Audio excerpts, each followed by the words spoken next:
Hi friends, ഇത് വിദേശ രാജ്യങ്ങളിൽ ടാറിങ് ജോലി അല്ലെങ്കിൽ റോഡ് ടാർ ചെയ്യുന്നത് എങ്ങനെ എന്നുള്ള ഒരു വീഡിയോ ആണിത്.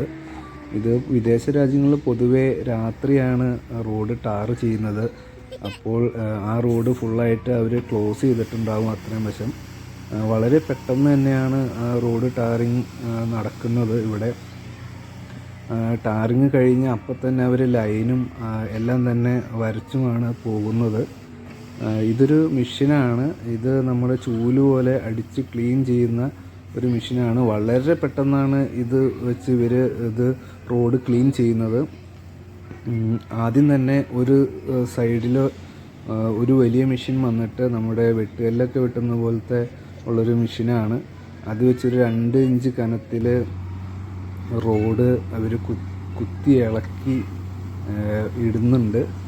ആ ഇടുന്നതിനോടൊപ്പം തന്നെ ആ മെഷീനിൽ നിന്ന് ഒരു ബ്ലോവർ പോലെ, മീൻസ് ഒരു വാക്വം ക്ലീനർ പോലെ അത് നേരെ വലിച്ച് ആ ഇളക്കിയിട്ടേക്കുന്ന എല്ലാ മെറ്റലുകളും ഇളക്കി നേരെ ഒരു വലിയ ടിപ്പർ പോലത്തെ ഉള്ള ലോറിയിലേക്ക് ഒരു ലോഡും ചെയ്യുന്നുണ്ട്.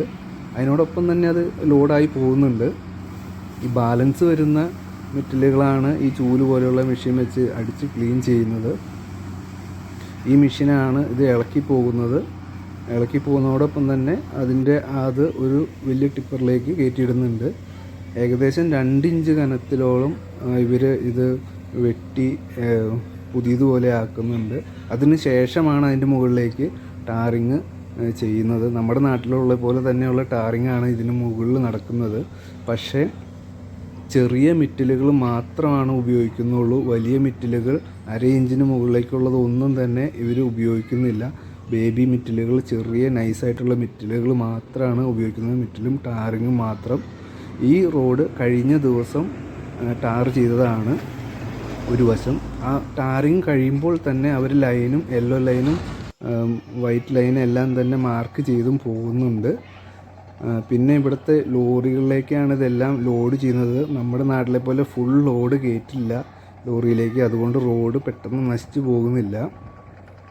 ഒരു ലോറിയിൽ അതിൻ്റെ ബോഡി ഭാഗത്തിലും പകുതിയാണ് ഇവർ ലോഡ് കയറ്റുന്നുള്ളൂ സാധാരണ. രാത്രിയാണ് ഫുള്ള് വർക്ക് നടക്കുന്നത്. വളരെ പെട്ടെന്നാണ് ജോലികൾ തീർത്ത് പോകുന്നത് ഇവർ. അപ്പോൾ എൻ്റെ വീഡിയോ കണ്ടവർ ഇഷ്ടമായെങ്കിൽ ലൈക്ക് ചെയ്യണം, ഷെയർ ചെയ്യണം. പുതിയൊരു അറിവുമായിട്ട് ഞാൻ വീണ്ടും